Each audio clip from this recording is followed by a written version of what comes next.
ಎಲ್ಲರಿಗೂ ನಮಸ್ಕಾರ. ನನ್ನೆಲ್ಲ ಆತ್ಮೀಯ ಪ್ರೀತಿಯ 10ನೇ ತರಗತಿಯ ಮುದ್ದು ಮಕ್ಕಳೇ, ಇಂದಿನ ಈ ದಿನದ ಕನ್ನಡ ತರಗತಿಗೆ ನಿಮ್ಮೆಲ್ಲರಿಗೂ ಸ್ವಾಗತ. ಮಕ್ಕಳೇ, ನಾವು ಕಳೆದ ತರಗತಿಯಲ್ಲಿ 10ನೇ ತರಗತಿಯ ಕನ್ನಡ ಪಠ್ಯಪುಸ್ತಕದಲ್ಲಿರುವಂತಹ ಶಬರಿ ಪಾಠದ ಬಗ್ಗೆ ಸಂಪೂರ್ಣವಾಗಿ ನಾವು ಅರ್ಧ ಪಾಠದ ಬಗ್ಗೆ ಏನು ಮಾಡಿದ್ವಿ, ನಿನ್ನೆ ದಿನ ತರಗತಿಯಲ್ಲಿ ನಾವು ನೋಡ್ತಾ ಇದ್ವಿ. ಎಲ್ಲಿಗಿತ್ತಪ್ಪ ಅಂತಂದ್ರೆ, ಶಬರಿ ಆಶ್ರಮಕ್ಕೆ ಮತಂಗ ಮುನಿಗಳು ಇದ್ದಂತಹ ಆಶ್ರಮಕ್ಕೆ ಯಾರ ಮೇಲೆ ಧನುವಿನ ಸಲಹೆಯಂತೆ ರಾಮ ಮತ್ತು ಲಕ್ಷ್ಮಣರು ಆಶ್ರಮಕ್ಕೆ ಬಂದಿದ್ದರು. ಆಶ್ರಮಕ್ಕೆ ಬಂದಂಥ ಸಂದರ್ಭದಲ್ಲಿ ಅವರು ಮರೆಗೆ ನಿಂತ್ಕೊಂಡು ಏನು ಮಾಡ್ತಾಯಿದ್ರು, ಶಬರಿ ಏನು ಮಾಡ್ತಾ ಇದ್ದಾಳೆ, ಯಾವ ರೀತಿಯಾಗಿ ಹಾಡನ್ನು ಹಾಡ್ತಾ ಇದ್ದಾಳೆ, ರಾಮನ ಕುರಿತು ಅವಳ ಜಪ ಹೇಗಿತ್ತು, ತಪ ಹೇಗಿತ್ತು, ಅವಳು ಹೂವು ಮಾಲೆಗಳನ್ನು ಹಣ್ಣುಗಳನ್ನು ಹೇಗೆ ತಂದು ಅಗ್ನಿಕುಂಡದ ಸುತ್ತಮುತ್ತ ಇಡುವುದು, ಅವುಗಳಿಗೆ ನನ್ನಲ್ಲಿ ಛಲ ಅನ್ನೋದು ಕಡಿಮೆ ಆಗಿಲ್ಲ, ನೀವೆಲ್ಲ ಹೂವು ಹಣ್ಣು ಎಲ್ಲ ಬಾಡೋಗಿದ್ರಿ, ಕೆಟ್ಟು ಹೋಗಿದ್ರಿ, ಆದರೆ ನಾನು ರಾಮನನ್ನು ನೋಡಲೇಬೇಕನ್ನುವಂಥ ಹಠ ಛಲ ಹಂಬಲ ನನ್ನಲ್ಲಿ ಕಿಂಚಿತ್ತು ಕೂಡ ಕಡಿಮೆ ಆಗಿಲ್ಲ ಅಂತ ಅಂದ್ಕೊಂಡು ಅವಳು ರಾಮನನ್ನು ಕುರಿತು ದಶರಥ ಪುತ್ರ ಅರಸತನವನ್ನು ಬಿಟ್ಟಿರುವಂತಹ ಸಾಧು ಸಿದ್ಧರು ಕೂಡ ಆತನನ್ನು ನೆನೆಸಿರುವಂತಹ ಅಂತೇಳಿ ಅವನು ಮಾಡ್ತಾ ಇದ್ಲು. ಆತನ ಹೊಗಳಿಕೆಯನ್ನು ಹಾಡಿನ ಮೂಲಕ ವ್ಯಕ್ತಪಡಿಸುವುದರ ತನಕ ನಾವೇನು ಮಾಡಿದ್ವಿ, ನಿನ್ನೆ ದಿನ ತರಗತಿಯಲ್ಲಿ ನೋಡ್ತಾ ಇದ್ವಿ. ಮಕ್ಕಳಿಗೆ ಇಂದು ಮುಂದುವರೆದಂತಹ ಭಾಗವನ್ನು ನಾವೇನು ಮಾಡೋಣ ನೋಡೋಣ. ಅವಳು ಏನು ಮಾಡ್ತಾಳೆ, ಗುರು ಸಿದ್ಧರು ಸಾಧು ಸಿದ್ಧರು ಎಲ್ಲರೂ ಕೂಡ ಮೆಚ್ಚಿರುವಂತಹ, ನನ್ನ ಗುರುಗಳು ಮೆಚ್ಚಿರುವಂಥವ್ರು ಯಾರು, ರಾಮ. ಆತನನ್ನು ಹೊಗಳ್ತಾ ಅವಳು ಏನು ಮಾಡ್ತಾಯಿದ್ಲು, ತಾನು ತಂದಿರುವಂಥ ಹೂಗಳನ್ನು ಮಾಲೆಯನ್ನು ಕಟ್ಟಿರುವಂತಹ ಮಾಲೆಗೆ ಅವಳು ಮುತ್ತನ್ನು ಇಡ್ತಾ ಇದ್ಲು. ಅಲ್ಲಿವರೆಗೆ ನೋಡಿದ್ವಿ. ರಾಮ ತಾಯಿ ದಾರಿಗರಿಗೆ ಬಿಡಿಲಿ ದೊರೆಯುವುದೇ. ರಾಮನ ಬರುವಿಕೆ ಕಾಯ್ತಿರುವಂತಹ ಶಬರಿ ಆಶ್ರಮಕ್ಕೆ ಈಗಾಗಲೇ ರಾಮ ಮತ್ತು ಲಕ್ಷ್ಮಣರು ಇದ್ದಾರೆ, ಹೌದಾ. ಆವಾಗ ರಾಮ ಅವಳು ಹಾಡ್ತಿರುವಂಥ ಹಾಡನ್ನು ಕೇಳಿದ ಮೇಲೆ, ಅವಳ ಕೇಳ್ತಾ ಇದ್ದ ಮೇಲೆ ಆತ ಹೇಳ್ತಾನೆ, ರಾಮ ತಾಯಿ ದಾರಿಗರಿಗೆ ಬೀಡಿಯಲ್ಲಿ ದೊರೆಯುವುದೇ. ಅಂದರೆ ನಾವು ದಾರಿ ಹೋಗ್ತಿದ್ದೀವಿ, ನಾವು ದಾರಿಲಿ ಹೋಗ್ತಾ ಇದ್ದೀವಿ, ನಮ್ಗೆ ಇವತ್ತೊಂದು ದಿನ ಉಳ್ಕೊಳ್ಳಿಕ್ಕೆ, ಅಂದರೆ ಬೀಡಿ ಅಂತಂದರೆ ಇಲ್ಲಿ ಆಶ್ರಯ ಅಂತ ಅರ್ಥ.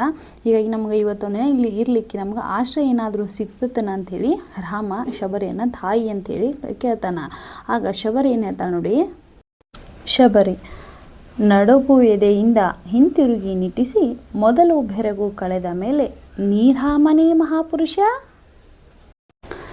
ಅವಳು ನಡುಗು ಎದೆಯಿಂದ ಹಿಂತಿರುಗಿ ನಿಟ್ಟಿಸಿ ನೋಡಿ, ಅವಾಗ ಒಂಥರ ಆತಂಕದಿಂದ ಭಯದಿಂದ ಅವಳು ಏನು ಮಾಡ್ತಾಳೆ, ಭಯದಿಂದ ಅವಳು ಆತನ ಹಿಂತಿರುಗಿ ನೋಡ್ತಾಳೆ. ನೋಡಿ ಮೊದಲು ಬೆರಗು ಕಳೆದ ಮೇಲೆ ಆಶ್ಚರ್ಯದಿಂದ ಅವಳು ರಾಮನನ್ನು ಮೇಲಿನಿಂದ ಕೆಳಗಡೆ ದಿಟ್ಟಿಸಿ ನೋಡ್ತಾಳೆ. ಏಕಾಗ್ರತೆ ಚಿತ್ತದಿಂದ ನೋಡಿ ಶಬರಿನ ಹೇಳ್ತಾಳೆ, ಒಂದೆರಡು ನಿಮಿಷ 5 ನಿಮಿಷ ಕಳೆದ ಮೇಲೆ ನೀರಾಮನೇ ಮಹಾಪುರುಷ. ನೋಡಿ ಅವಳ ಆಶ್ಚರ್ಯದಿಂದ ಕೇಳ್ತಾಳೆ, ನೀನು ರಾಮ ಏನು ಮಹಾಪುರುಷ ಅಂತೇಳಿ ಶಬರಿ ಕೇಳ್ತಾಳೆ. ಆಗ ರಾಮ ಹೌದು ತಾಯಿ ಹೌದು, ರಾಮನೆಂಬರು ಈತ ನನ್ನ ಅನುಜ ಸೌಮಿತ್ರಿ. ನೋಡಿ ಏನು ಹೇಳ್ದನಪ್ಪ ಅಂತಂದ್ರೆ, ರಾಮ ಹೌದು ತಾಯಿ ಹೌದು, ನಾನು ರಾಮ, ನನ್ನೆಲ್ಲರೂ ರಾಮ ಅಂತೇಳಿ ನನ್ನನ್ನು ಎಲ್ಲರೂ ಕೂಡ ಕರೀತಾರೆ. ಈತ ನನ್ನ ಅನುಜ ಅಂದರೆ ಸಹೋದರ, ಈತ ನನ್ನ ತಮ್ಮ ಸೌಮಿತ್ರಿ ಅಂತ ಹೇಳಿ ಕರೀತಾನೆ. ಸೌಮಿತ್ರಿ ಅಂತಂದರೆ ಲಕ್ಷ್ಮಣನಿಗೆ ಇರ್ತಕ್ಕಂತಹ ಇನ್ನೊಂದು ಹೆಸರು. ಯಾಕೆ ಸೌಮಿತ್ರಿ ಅಂತ ಕರೀತಾರಪ್ಪ ಅಂತಂದ್ರೆ, ದಶರಥನ 2ನೇ ಹೆಂಡತಿ ಹೆಸರು ಸುಮಿತ್ರೆ. ಆಕೆಯ ಮಗನಾಗಿರ್ತಕ್ಕಂತಹ ಲಕ್ಷ್ಮಣ ಏನು ಮಾಡ್ತಾನೆ, ಸುಮಿತ್ರೆಯ ಮಗನಾಗಿದ್ದರಿಂದ ಈತನಿಗೆ ಸೌಮಿತ್ರಿ ಅಂತೇಳಿ ಕರೀತಾರೆ. ಆಗ ಶಬರಿ ಏನು ಹೇಳ್ತಾಳೆ ನೋಡಿ, ಶಬರಿ ರಾಮ ಲಕ್ಷ್ಮಣರೇ ನೀವು, ರಾಮನೇ ನೀನು. ನೋಡಿ ಇಲ್ಲಿವರೆಗೂ ರಾಮನ ಬರುವಿಕೆ ಕಾಯ್ತಾ ಇರುವಂಥ ಶಬರಿಗೆ ಒಂದೇ ಕ್ಷಣ ಅವರು ಹೌದು ನನ್ನ ಎಲ್ಲರೂ ರಾಮ ಅಂತ ಕರೀತಾರೆ, ಈತ ನನ್ನ ಸೌಮಿತ್ರಿಯ ಮಗ ಅಂತಂದರೆ ನನ್ನ ಅನುಜ, ನನ್ನ ಸಹೋದರ. ಸೌಮಿತ್ರಿ ಅಂತಂದರೆ ಯಾರು, ಸುಮಿತ್ರೆಯ ಮಗನಾಗಿರ್ತಕ್ಕಂಥ ಲಕ್ಷ್ಮಣ, ಈತ ನನ್ನ ಸಹೋದರ ಅಂತ ಹೇಳಿದಂಥ ಸಂದರ್ಭದಲ್ಲಿ, ಓ ನೀವು ರಾಮ ಲಕ್ಷ್ಮಣರೇ. ಅವಾಗ ಆಶ್ಚರ್ಯದಿಂದ ಅವಳು ಏನು ಮಾಡ್ತಾಳೆ, ಅವಳಿಗೆ ಒಂದೇ ಕಾಲದಲ್ಲಿ ಸುಖ ಸಂತೋಷ, ಅವಳ ಸಂತೋಷಕ್ಕೆ ಭಾರವೇ ಇರುವುದಿಲ್ಲ, ಆ ರೀತಿ ಅವಳಿಗೆ ಆಗ್ಬಿಡತ್ತೆ ಆ ಕ್ಷಣ. ಓ ನೀವು ರಾಮ ಲಕ್ಷ್ಮಣರೇ, ರಾಮನೇ ನೀನು. ಅವಾಗ ಎಷ್ಟೊಂದು ಆಶ್ಚರ್ಯದಿಂದ ಬೆರಗಿನಿಂದ ಅವಳಿಂತ, ಓ ನೀವಿಬ್ಬರು ರಾಮ ಲಕ್ಷ್ಮಣರೇ, ನೀನು ರಾಮನೇ ಅಂಥೇಳಿ ಕೇಳ್ತಾಳ. ಶಬರಿ ತುಂಬ ಸಡಗರಗೊಳ್ಳುತ್ತಾಳೆ. ನೋಡಿ ಸಡಗರ ಅಂತ ಹೇಳಿದ್ನಲ್ವಾ, ಅವಳು ಒಂದೇ ಕ್ಷಣ ಅವಳ ಸಂತೋಷಕ್ಕೆ ಭಾರವೇ ಇರುವುದಿಲ್ಲ, ಅವಳಿಗೆ ದುಃಖ ಸಂತೋಷ ಎಲ್ಲವೂ ಕೂಡ ಒಂದೇ ಭಾವನೆಯಲ್ಲಿ ವ್ಯಕ್ತಪಡಿಸ್ತಾಳ. ಮುಂದೆ ಮೇಳದವರು ಹಾಡುವ ಹಾಡು ಅವಳು ಗೈದ ಉಪಚಾರವನ್ನು ಬಣ್ಣಿಸುತ್ತದೆ. ನೋಡಿ, ಆಗ ಮೇಳದವರು ಅಂತಂದ್ರೆ ಅದು ಗೀತೆ ನಾಟಕದಲ್ಲಿ ನಾಟಕ ಪ್ರಾರಂಭವಾಗಿರ್ತದೆ ಅಲ್ವಾ. ಹೀಗಾಗಿ ಮೇಳ ಅಂತಂದರೆ ನಾಟಕಗಳನ್ನ ಹಾಡುವುದಕ್ಕಾಗಿರ್ತಕ್ಕಂತಹ ಒಂದು ವರ್ಗ ಅಂತ ಹೇಳ್ಬೋದು. ಇವರು ರಂಗದಲ್ಲಿ ಕಾಣಿಸಿಕೊಂಡು ನಾಟಕದ ಸನ್ನಿವೇಶಕ್ಕೆ ತಕ್ಕಂತೆ ಏನು ಮಾಡ್ತಾರೆ, ತಮ್ಮ ಹಾಡನ್ನು ಹಾಡ್ತಾ ಇರ್ತಾರೆ. ಹೀಗಾಗಿ ಮೇಳದವರು ಏನು ಮಾಡ್ತಾರೆ, ಶಬರಿ ರಾಮ ಲಕ್ಷ್ಮಣನ ಕಂಡು ತುಂಬ ಸಂತೋಷ ಆದಾಗ ಅವಳು ಯಾವ ರೀತಿಯಾಗಿ ತನ್ನ ಸಂತೋಷವನ್ನು ವ್ಯಕ್ತಪಡಿಸ್ತಾಳೆ ಎಂಬುದನ್ನು ಹಾಡಿನ ಮುಖಾಂತರ ಅವರು ಹಾಡ್ತಾ ಇದ್ದಾರೆ. ಕಂಡಳು ಶಬರಿ ರಾಮ ಬಂದು ನಿಂದಿರುವುದಾ. ನೋಡಿ ಏನು ಹೇಳ್ತಾ ಇದ್ದಾರೆ ಮೇಳದವರು, ಯಾವ ರೀತಿ ಹಾಡನ್ನು ಹಾಡ್ತಾ ಇದ್ದಾರೆ. ಶಬರಿ ಕಂಡಳು ಶಬರಿ ರಾಮ ಬಂದ ನಿಂತಿರ್ತಾನಲ್ವ ಅವಳು ಮುಂದೆ. ರಾಮ ಬಂದ ನಿಂತಿರುವಂಥ ಸಂದರ್ಭದಲ್ಲಿ ಶಬರಿ ರಾಮನನ್ನು ಕಂಡಳು. ಕಂಡ ಬೆರಗು ಕಳೆದ ಬಳಿಕ ಸನಿಹ ಕೈದಿ ಮೈಯ ಮುಟ್ಟಿ. ನೋಡಿ, ರಾಮ ಬಂದು ನಿಂತಿರುವುದನ್ನು ನೋಡಿ ಅವಳಿಗೆ ಒಂದು ಕ್ಷಣ ಆಶ್ಚರ್ಯ ಆಗಿರುತ್ತೆ. ಅವಾಗ ಅವಳು ಆಶ್ಚರ್ಯವನ್ನು ಕಳೆದ ಬಳಿಕ ಒಂದು ಕ್ಷಣ ಅವಳು ಆಶ್ಚರ್ಯದಿಂದ ಆತನ ನೋಡಿದ ಬಳಿಕ ಸನಿಹ ಕೈದಿ ಮೈಯ ಮುಟ್ಟಿ ಆತನ ಸಮೀಪಕ್ಕೆ ಹೋಗಿ ಆತನ ಮೈಯೆಲ್ಲ ಮುಟ್ಟಿ ಆತನ ಕೈಯನ್ನು ಮುಟ್ಟಿ ಏನು ಹೇಳ್ತಾಳೆ ಮುಂದೆ, ಪದದಿ ಕೆಡೆದು ಕೈಯ ಕಣ್ಣಿ ಗೊತ್ತಿಕೊಂಡು ಹನಿಯ ಸುರಿಸಿ. ಪದದಿ ಕೆಡೆದು ಅಂತಂದರೆ ಆತನ ರಾಮನನ್ನು ನೋಡಿ ಒಂದು ಕ್ಷಣ ರಾಮನನ್ನು ಬೆರಕಿನಿಂದ ಆಶ್ಚರ್ಯದಿಂದ ನೋಡಿ ಅವಳು ಏನು ಮಾಡ್ತಾಳೆ ಮುಂದೆ ಆತನ ಹತ್ತಿರ ಹೋಗಿ ಆತನ ಮೈಯು ಕೈಯು ಹಣೆ ಎಲ್ಲವನ್ನು ಮುಟ್ಟಿ ಆಗ ಆತನ ಪಾದಕ್ಕೆ ಕೆಳಗೆ ನಮಸ್ಕಾರವನ್ನು ಮಾಡ್ತಾಳೆ. ನಮಸ್ಕಾರ ಮಾಡಿ ಕೈಯನ್ನು ತೆಗೆದುಕೊಂಡು ಕಣ್ಣಿಗೆ ಒತ್ತಿಕೊಂಡು ಹನಿಯೇ ಸುರಿಸಿ ಅವಾಗ ಏನು ಮಾಡ್ತಾಳೆ, ಅವಳಿಗೆ ಒಂದೇ ಕ್ಷಣ ಸುಖ ದುಃಖ ಎಲ್ಲವೂ ಆಗಿರುತ್ತಲ್ವ. ರಾಮನನ್ನು ನೋಡಿ ಒಂದು ಕ್ಷಣ ರಾಮನ ಬರಿಗೆ ಇಷ್ಟು ದಿನ ಕಾಯ್ತಾ ಇರ್ತಾಳೆ. ಈಗ ನೋಡಿ ಅವಳು ಏನು ಮಾಡ್ತಾಳೆ, ಆತನನ್ನು ಪಾದಕ್ಕೆ ನಮಸ್ಕಾರವನ್ನು ಮಾಡಿ ಹನಿಯನ್ನು ತನ್ನ ಕಣ್ಣೀರನ್ನು ಸುರಿಸಿ ಬಣ್ಣೀರೆಂದು ಗದ್ಗದಿಸುತ್ತಾ ಅವಾಗ ಅಳ್ತಾವಳಿ ಅಂತ, ಅಯ್ಯೋ ಬಣ್ಣೀರಿ ಬಣ್ಣೀರಿ ಅಂತ ರಾಮ ಲಕ್ಷ್ಮಣರನ್ನು ಕರೀತಾಳೆ. ಗದ್ಗದಿಸುತ್ತಾ ಅಂದರೆ ಗದ್ಗತ್ತುವಂತಹ ಕಂಠ ಅಂತ ಹೇಳ್ತೀವಿ. ಹೌದಾ, ನಾವು ಅಳ್ತಿರುವಂಥ ಸಂದರ್ಭದಲ್ಲಿ ಯಾವ ರೀತಿಯಾಗಿ ಧ್ವನಿ ಹೊರಬೀಳುತ್ತಲ್ಲ ಆ ರೀತಿಯಾಗಿ ಅವಳು ಅಯ್ಯೋ ಏನು ಅಣಿಯೇ ಇಲ್ಲ ಅಂತಂದರೆ ಇವಾಗ ಮನೆಯಲ್ಲಿ ಸಡನ್ನಾಗಿ ಇದ್ದಾಗ ಯಾರಾದರೂ ನೆಂಟರಿಷ್ಟರು ಸಂಬಂಧಿಕರ ಅಥವಾ ಬಂಧುಗಳಿಗೆ ಯಾರಾದರೂ ಬಂದುಬಿಟ್ರೆ ನಾವು ಮನೆಯಲ್ಲಿ ಏನು ಸಿದ್ಧತೆ ಮಾಡ್ಕೊಂಡಿರಲ್ಲ, ಅವರು ಸಡನ್ನಾಗಿ ಒಂದೇ ಕ್ಷಣ ಬಂದುಬಿಟ್ರೆ ಹೇಗೆ ಅನಿಸುತ್ತಲ್ಲ, ನಾವೇನು ಇನ್ನೂ ತಯಾರಿನೇ ಮಾಡಿಲ್ಲಲ್ಲಪ್ಪ, ಇವರು ಸಡನ್ನಾಗಿ ಬಂದುಬಿಟ್ರೆ ಅಂತ ಅನಿಸುತ್ತಲ್ಲ. ಹಾಗೆ ಅವಳು ಇವತ್ತು ನಾನು ಏನೂ ಕೂಡ ಅಣಿಯೇ ಇಲ್ಲ, ನಾನು ಇವತ್ತು ಏನು ಸಿದ್ಧವನ್ನು ಮಾಡ್ಕೊಂಡಿಲ್ಲ, ಈಗ ರಾಮ ಲಕ್ಷ್ಮಣರು ಬಂದಾರಂತೆ ಹೇಳ್ತಾ ಇದ್ದಾರೆ. ಮುಂದುವರೆದೇನು ಹೇಳ್ತಾಳೆ ನೋಡಿ, ನಿನ್ನೆಯಷ್ಟು ಚೆನ್ನವಿಲ್ಲ ಎನ್ನುತ್ತಾ ಬಲು ಹಂಬಲ ಅಂತು. ಅಯ್ಯೋ ನಿನ್ನೆ ನಾನು ಎಷ್ಟು ಚೆನ್ನಾಗಿ ಬಗೆ ಬಗೆಯಾಗಿರ್ತಕ್ಕಂಥ ಹಣ್ಣುಗಳನ್ನ ತೊಗೊಂಬಂದಿದ್ದೆ, ರುಚಿ ರುಚಿಯಾಗಿರುವಂಥ ಹಣ್ಣುಗಳನ್ನು ತೆಗೆದುಕೊಂಡು ಬಂದಿದ್ದೆ, ಅದ್ರ ರೀತಿ ಸುವಾಸನೆ ಇರ್ತಕ್ಕಂತಹ ಹೂಗಳನ್ನು ತೆಗೆದುಕೊಂಡು ಬಂದೆ, ಚಿಗುರುಗಳನ್ನು ತೆಗೆದುಕೊಂಡು ಬಂದೆ, ಎಷ್ಟೊಂದು ದಾರಿನ ಸ್ವಚ್ಛ ಮಾಡಿದೆ, ಎಷ್ಟೊಂದು ಶುದ್ಧವಾಗಿ ಎಲ್ಲವನ್ನು ಅನಿಯನ್ನು ಮಾಡ್ಕೊಂಡಿದ್ದೆ ನಾನು. ಆದರೆ ಇವತ್ತು ನಿನ್ನೆ ಎಷ್ಟು ಚೆನ್ನಾಗಿಲ್ಲ ಅಂಥೇಳಿ ಒಂದು ಕಡೆ ಅದು ಐತಿ, ಇನ್ನೊಂದು ಕಡೆ ಅವಳಿಗೆ ಖುಷಿನೂ ಆಗ್ತಾಯಿದೆ. ಎನ್ನುತ್ತಾ ಬಲು ಹಂಬಲ ಅಂತ, ಹಬ್ಬ ಅಂತೂ ಇತ್ತು ರಾಮ ಬಂದುಬಿಟ್ನಲ್ಲಪ್ಪ ಅಂಥೇಳಿ ಹೇಳ್ತಾ ಇದ್ದಾಳೆ. ತನ್ನ ಬಗೆಯ ಬಯಕೆಯಂತೆ ಬಗೆ ಬಗೆಯ ಕಂಪನಿಡುವ ಅಂದರೆ ತಾನು ಯಾವ ರೀತಿಯಾಗಿ ರಾಮ ಬಂದಾಗ ತನ್ನ ಬಯಕೆಯನ್ನು ಯಾವ ರೀತಿ ಮಾಡಬೇಕಂತ ವ್ಯಕ್ತಪಡಿಸಿದ್ಲು. ಈಗ ಬಗೆ ಬಗೆ ಅಂದರೆ ಕಂಪನಿಡುವಂಥ ಸುವಾಸನೆ ಬರ್ತಿರ್ತಕ್ಕಂತಹ ವನಮಾಲೆಯ ಕೊರಳಿಗಿಟ್ಟು. ನೋಡಿ, ಸುವಾಸನೆ ಬರ್ತವಂತಹ ಮಾಲೆಯನ್ನು ಅವಳು ಕಾಡಿನಲ್ಲಿ ತಂದಿರುವಂಥ ಹಣ್ಣುಗಳನ್ನು ಹೂಗಳನ್ನು ಅವಳು ಏನು ಮಾಡ್ತಾಳೆ, ತನ್ನ ಬಗೆಯ ಬಯಕೆಯಂತೆ ಹೂಗಳನ್ನು ಅವಳು ಮಾಲೆಯನ್ನು ಮಾಡಿರ್ತಾಳೆ. ಹೌದಾ, ಆ ಮಾಲೆಯನ್ನು ಮಾಡಿ ಹಬ್ಬ ಎಂದು ಹಿಗ್ಗಿ ನೋಡಿ ಅವಳು ಖುಷಿಯಿಂದ ಹಬ್ಬ ಎಷ್ಟು ಚೆನ್ನಾಗಿ ಕಾಣ್ತಾ ಇದೆಯಪ್ಪ ನನ್ನ ರಾಮನಿಗೆ ಈ ಮಾಲೆ ಅಂಥೇಳಿ ಅವಳು ಖುಷಿಯಿಂದ ಹೇಳ್ತಾಳೆ. ಇದು ರುಚಿ, ಇದರಷ್ಟು ರುಚಿಯ ಹಣ್ಣೆ ಇಲ್ಲ ಜಗದೊಳೆಂದು. ಆಗ ಅವಳೇನು ಮಾಡ್ತಾಳೆ, ಆ ವನಮಾಲೆಯನ್ನು ಆತನ ಕೊರಳಿಗೆ ಹಾಕಿ ಹಬ್ಬ ಎಷ್ಟು ಚೆನ್ನಾಗಿ ಕಾಣ್ತಾ ಇದೆ ರಾಮನಿಗೆ ಅಂಥೇಳಿ ರಾಮ ಬಂದಿರುವಂಥ ಖುಷಿಯನ್ನು ತಡೆದುಕೊಳ್ಳದೆ ಹಿಗ್ಗಿ ಅಷ್ಟೊಂದು ಖುಷಿ ಆಗ್ತಾ ಇದೆ ಅವಳಿಗೆ. ಇದು ರುಚಿ, ಇದರಷ್ಟು ರುಚಿಯ ನೋಡಿ, ಇದು ಹಣ್ಣು ಬಹಳ ರುಚಿಯಾದಂತಹ ಹಣ್ಣೈತಿ, ಹಣ್ಣೇ ಇಲ್ಲ ಜಗದೊಳೊಂದು. ರಾಮನಿಗೆ ಹೇಳ್ತಾ ಇದ್ದಾರೆ ಈ ಹಣ್ಣು ಬಹಳ ರುಚಿಯಾಗೈತಿ, ಈ ಜಗತ್ತೊಳಗೆ ಈ ಹಣ್ಣಿನಷ್ಟು ರುಚಿ ಬೇರೆ ಯಾವುದು ಅಂತ ಹಣ್ಣು ಇಲ್ಲ ಅಂತ ಹೇಳ್ತಾ ಇದ್ದಾಳ. ನಿಮಗೆ ಎಂದೇ ತಂದೇನೆಂದು ತಾನೇ ಅವರ ಕೈಯೊಳ್ತಿ. ಈ ಜಗದಲ್ಲಿ ಈ ಹಣ್ಣಿನಷ್ಟು ರುಚಿ ಬೇರೆ ಯಾವುದೂ ಹಣ್ಣಿಲ್ಲ ಅಂತ ಅಂದ್ಕೊಂಡು ಅವಳು ಏನು ಮಾಡ್ತಾ ಇದ್ದಾಳೆ, ನಾನು ನಿಮಗಂತೇನೆ ತೊಗೊಂಬಂದಿದ್ದೀನಿ ಈ ಹಣ್ಣನ್ನಂತೆ ಅವರ ಕೈಯೊಳಗೆ ಇಡ್ತಾಳೆ.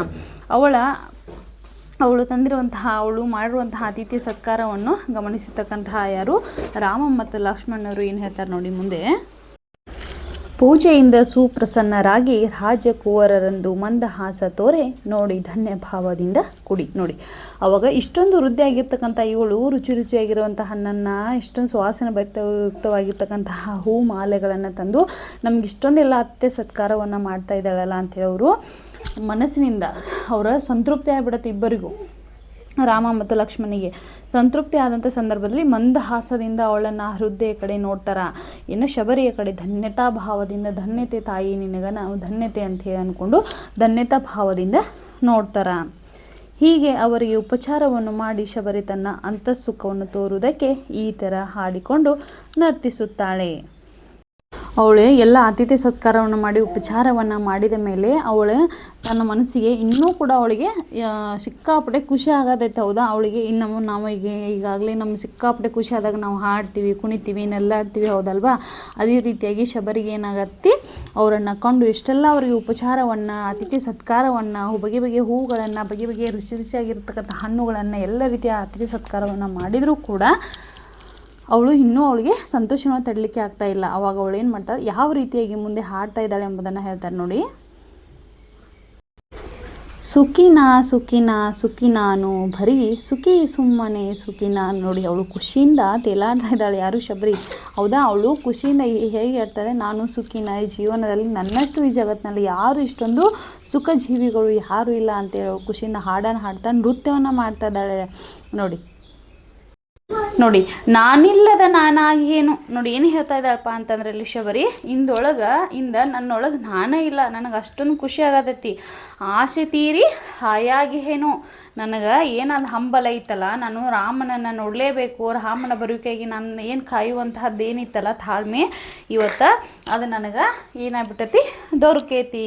ನನ್ನ ಆಸೆ ತೀರಿ ನಾನಿವತ್ತು ನೆಮ್ಮದಿಯಾಗಿದ್ದೀನಿ. ನನ್ನ ಜೀವನದಲ್ಲಿ ನನ್ನ ಏನು ಪರಮೋಚ್ಚ ಗುರಿ ಇತ್ತಲ್ಲ, ಶ್ರೀರಾಮನ ಭೇಟಿಯನ್ನು ನಾನು ಮಾಡಬೇಕು ಅನ್ನುವಂಥದ್ದು, ಆ ಹಂಬಲ, ಆ ಭಯಕ್ಕೆ ಏನು ಆಸೆ ಇತ್ತಲ್ಲ ಅದೆಲ್ಲ ತೀರಿ ನಾನಿವತ್ತು ಆರಾಮಾಗಿದ್ದೀನಿ. ನನ್ನ ಜೀವನದ ಪರಮೋಚ್ಚ ಗುರಿ ನನಗೆ ಇವತ್ತು ಈಡೇರೈತಿ. ಹಂಬಲ ನಳೆದಿಹೆ ತುಂಬಿರುವೆನು ನಾ ಸುಮ್ಮನೆ ಬಲು ಸುಖಿನ. ನೋಡಿ, ಅವಾಗ ಹಾಡ್ತಾ ಇದ್ದಾಳೆ, ನನಗೇನು ಹಂಬಲ ಅನ್ನೋದಿತ್ತಲ್ಲ, ರಾಮನನ್ನು ನೋಡಬೇಕು, ರಾಮನನ್ನ ದರ್ಶನವನ್ನು ಮಾಡ್ಕೋಬೇಕು ಅನ್ನುವಂಥ ಹಂಬಲ, ಆಸೆ ಏನಿತ್ತಲ್ಲ, ಆ ಬಯಕೆ ಇವತ್ತು ನನಗೆ ಈಡೇರೈತಿ. ನಂದು ಏನಾದ್ರು ಗುರಿ ಇತ್ತಲ್ಲ ಅದು ಈಡೇರೈತಿ. ನಾನಿವತ್ತು ಸುಮ್ಮನೆ ಬಲು ಸುಖಿ, ಈ ಜಗತ್ತಿನಲ್ಲಿ ನನ್ನಷ್ಟು ಸುಖ ಜೀವಿಯಾಗಿರುವಂಥವಳು ಯಾರೂ ಇಲ್ಲ ಅಂತ ಹೇಳೋಳು ಹೇಳ್ತಾ ಇದ್ದಾಳ. ಹೊಳೆ ಕಡಲಿಗೆ ಸೇರುವ ತೆರದಿ ನಾಮೇರೇವಿಗೆ ತೆರದಿ. ನೋಡಿ, ಹೊಳೆ ನದಿಗಳು ಹೇಗೆ ಕಡಲನ್ನು, ಸಮುದ್ರವನ್ನು ಹೇಗೆ ಸೇರ್ತಾವಲ್ಲ, ಸಮುದ್ರವನ್ನು ಸೇರುವ ಹಾಗೆ ನನ್ನ ಆಸೆ ಇವತ್ತು ಆಕಾಂಕ್ಷೆ ಏನಾಗೈತಿ, ಅದು ಈಡೇರೈತಿ. ನಾವೇರೇವಿಗೆ ತೆರದಿ. ನಾವೇ ಅಂತಂದರೆ ಇಲ್ಲಿ ಹಡಗು, ಹೌದಾ, ದೋಣಿ ಅಂತ ಕರಿತೀವಿ. ರೇವಿ ಅಂತಂದರೆ ಬಂದರು. ಹೇಗೆ ಅದು ಯಾವ ರೀತಿಯಾಗಿ ಹೊಳೆ ಕಡಲೆ ಸೇರುವುದು, ಆಮೇಲೆ ಬಂದರಿಗೆ ಹಡಗ ಹೇಗೆ ಸೇರುವುದು, ಆ ರೀತಿ ಆಗೈತಿ. ಬಗೆ ಬಗೆಯ ಹಾರೈಕೆಯ ಪಟವಿಳಿಸಿ ನಿಂತಿದೆ ಮನ ಇದೆ ಬಿಡುವೆನಿಸಿ ಸುಖಿನ. ನೋಡಿ, ಯಾವ ರೀತಿಯಾಗಿ ಹೊಳೆ ಅಂದರೆ ನದಿ ಕಡಲಿಗೆ ಸೇರಿದಾಗ ಸಂತೋಷವನ್ನು ವ್ಯಕ್ತಪಡಿಸ್ತೈತಲ್ಲ, ಯಾವ ರೀತಿಯಾಗಿ ಹಡಗುಗಳು ಬಂದರನ್ನು ಸೇರಿದಾಗ, ರೇವನ್ನು ಸೇರಿದಾಗ ಎಷ್ಟು ಖುಷಿಯನ್ನು ಪಡ್ತಾವಲ್ಲ, ಅದೇ ರೀತಿಯಾಗಿ ನನ್ನಲ್ಲಿ ಬಗೆ ಬಗೆ ಹಾರೈಕೆಯ ಪಟವಿಳಿಸಿ ಎಲ್ಲ ಯಾವ ರೀತಿ ಖುಷಿ ಪಡ್ತಾವಲ್ಲ, ಆಗ ನಾನೇನೇ ನನ್ನ ಜೀವನದಲ್ಲಿ ಬಗೆ ಬಗೆಯಾಗಿರುವಂಥ ಆಸೆಗಳನ್ನ, ಕನಸುಗಳನ್ನ ಕಂಡಿದ್ನಲ್ಲ, ಅದೆಲ್ಲವೂ ನನಗೆ ಇವತ್ತು ಸಿಕ್ಕಿದೆ. ನನಗೆ ಆಸೆ, ನನ್ನ ಹಂಬಲ ಈಡೇರೀತಿ, ನನ್ನ ಮನಸ್ಸು ಶಾಂತವಾಗಿದೆ. ನನ್ನ ಜೀವನದಲ್ಲಿ ನಾನು ಅಂದ್ಕೊಂಡಿದ್ದು ನನಗೆ ಈಡೇ ರೀತಿ, ನನ್ನಷ್ಟ ಸುಖ ಜೀವಿ ಯಾರೂ ಇಲ್ಲ ಅಂತ ಹೇಳ್ತಾ ಇದ್ದಾಳ. ನಿಮ್ಮ ನೋಡುತ್ತಾ ಸುಖಿ ನಾನು, ನಿಮ್ಮನೆ ನುಡಿಸುತ್ತಾ ಸುಖಿ ನಾನು. ನಿಮ್ಮ ನೋಡುತ್ತಂದ್ರೆ ನಾನೇನು ಅಂದ್ಕೊಂಡಿದ್ನಲ್ಲ, ನಿಮ್ಮನ್ನು ನೋಡ್ಬೇಕನ್ನುವಂಥದ್ದು, ನಿಮ್ಮನ್ನು ನೋಡಿದ್ದೆ ನನ್ನ ಜೀವನದ ಗುರಿ ಆಗೈತಿ, ನನಗೆ ಭಾಳ ಖುಷಿಯಾಗೈತಿ. ನಿಮ್ಮನ್ನೇ ನುಡಿಸುತ್ತಾ ಸುಖಿ ನಾನು, ನಿಮ್ಮನ್ನು ನೋಡಬೇಕು, ನಿಮ್ಮನ್ನು ಮಾತನಾಡಿಸ್ಬೇಕು, ನಿಮ್ಮ ನುಡಿಗಳನ್ನು ನಾನು ಕೇಳಬೇಕನ್ನುವಂಥದ್ದು ಏನು ಇತ್ತಲ್ಲ ನನ್ನ ಆಸೆ, ನನಗೆ ಇದೇ ರೀತಿ ನಾನು ಭಾಳ ಸುಖಿ ಜೀವಿ ಅದೇನಿ ಅಂತ ಹೇಳ್ತಾ ಇದ್ದಾಳ.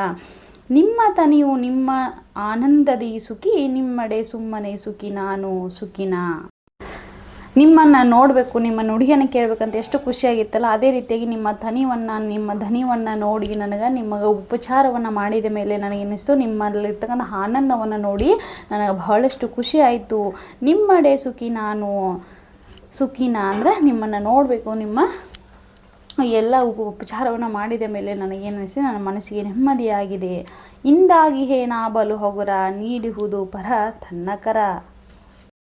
ನನಗೆ ಇಷ್ಟು ದಿನ ನಿಮ್ಮನ್ನು ನೋಡಬೇಕು ಅಂದು ನನ್ನ ಮನಸ್ಸು ಭಾಳ ಭಾರವಾಗಿತ್ತು. ಆದರೆ ಇವತ್ತು ನನ್ನ ಮನಸ್ಸು ಭಾಳ ಹಗುರ ಆಗೈತಿ.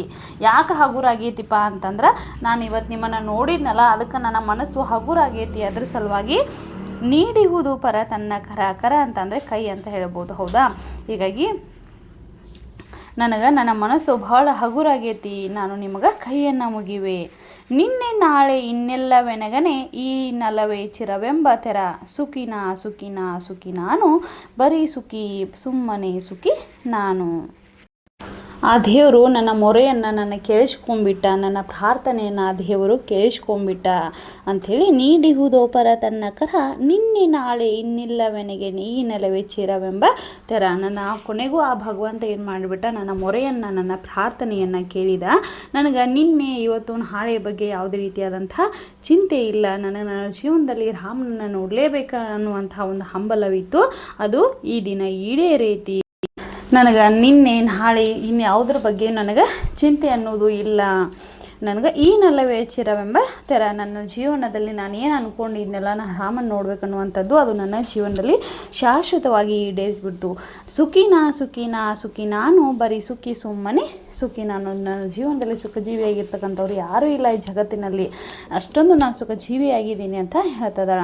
ಇವಳ ಹಾಡನ್ನು, ಇವಳ ಸುಖ ಜೀವಿ ಅಂತೇಳಿ ಇವಳ ಹಾಡನ್ನು ಹಾಡ್ತಾ ಇರೋ ನೋಡ್ತಕ್ಕಂಥ ರಾಮ ಏನು ಹೇಳ್ತಾನೆ ನೋಡಿ. ನಿನ್ನ ಆದರದೊಳು ಸುಖಿ ನಾವು, ನಿನ್ನಿ ಸೊಗದಳು ಸುಖಿ ನಾವು, ಕಾಡಿನೊಳಿ ಸವಿ ಕಾಣುವ ಪುಣ್ಯಕ್ಕೆ ನಿನಗೆಂದೆಂದಿಗೂ ಋಣಿ ನಾವು. ನೋಡಿ ಎಷ್ಟೊಂದು ಅದ್ಭುತವಾದಂತಹ ಮಾತನ್ನು ಹೇಳ್ತಾನೆ ರಾಮ.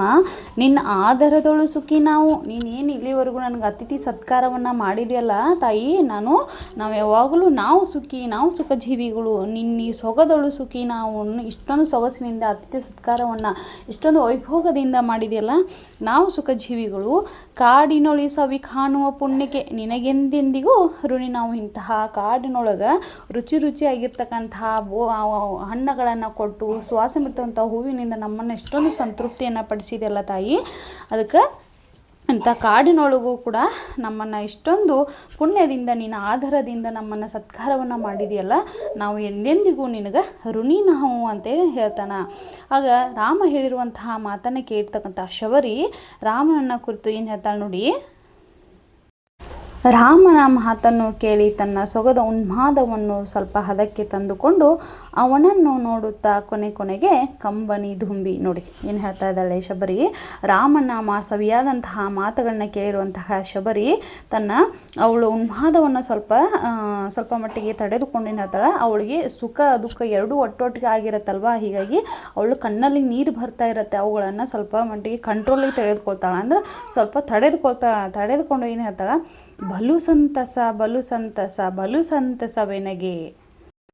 ನನಗೆ ಬಹಳಷ್ಟು ಖುಷಿ ಆಗತೈತಿ, ಆ ಖುಷಿಗೆ ಭಾರವಿಲ್ಲ. ಬಲು ಸಂತಸವೆನಗೆ ನನ್ನಾಸೆಯ ಜಾಡ ಹಿಡಿದು ಬಂದಿರಲೇ ಕೊನೆಗೆ. ನನ್ನ ಆಸೆ ಏನೇನು ಪೂರೈಸಬೇಕಂತ ಕೊನೆಗೂ ನೀವು ನಾನಿದ್ದಲ್ಲಿಗೆ ಬಂದುಬಿಟ್ರಲ್ಲ. ಧನಿದಿರಯ್ಯ ತನಿದಿರ, ಹಸಿವು ತೃಷೆ ನುಡಿದಿರಾ, ಬಡವೆ ಒಬ್ಬಳೆನಗೈವೆ ನನಗೆ ಮರುಕ ತಳೆದಿರಾ. ನೀವು ಕೊನೆಗೂ ಕೂಡ ಬಂದುಬಿಟ್ರಲ್ಲ ರಾಮ, ನೀವು ದಣಿದಿರಯ್ಯ ತಣಿದಿರ, ನೀವು ದಣಿದಿರನ ನನ್ನ ಏನು ದಣಿದಿದ್ರಲ್ಲ ನೀವು, ನಿಮ್ಮ ಅತಿಥಿ ಸತ್ಕಾರ ನಿಮಗೆ ಸಂತೃಪ್ತಿ ಅನಿಸಿದೆಯಾ. ಹಸಿವು ತೃಷೆಯ ನುಡಿದಿರಾ, ಅಂದರೆ ತೃಷೆ ಅಂದರೆ ಬಾಯಾರಿಕೆ. ನೀವೇನು ಹಸಿವು ಅಂತ ಹೇಳ್ತಾ ಇದ್ರಲ್ವಾ, ಹಸಿವಿನಿಂದ ನೀವು ಏನಾದರೂ ಹಸಿವು ಪೂರ್ತಿಯಾಗಿ ಹಿಂಗಿಲ್ವಾ, ನೀವು ಬಾಯಾರಿಕೆ ಏನಾದರೂ ಆಗಿದೆಯಾ.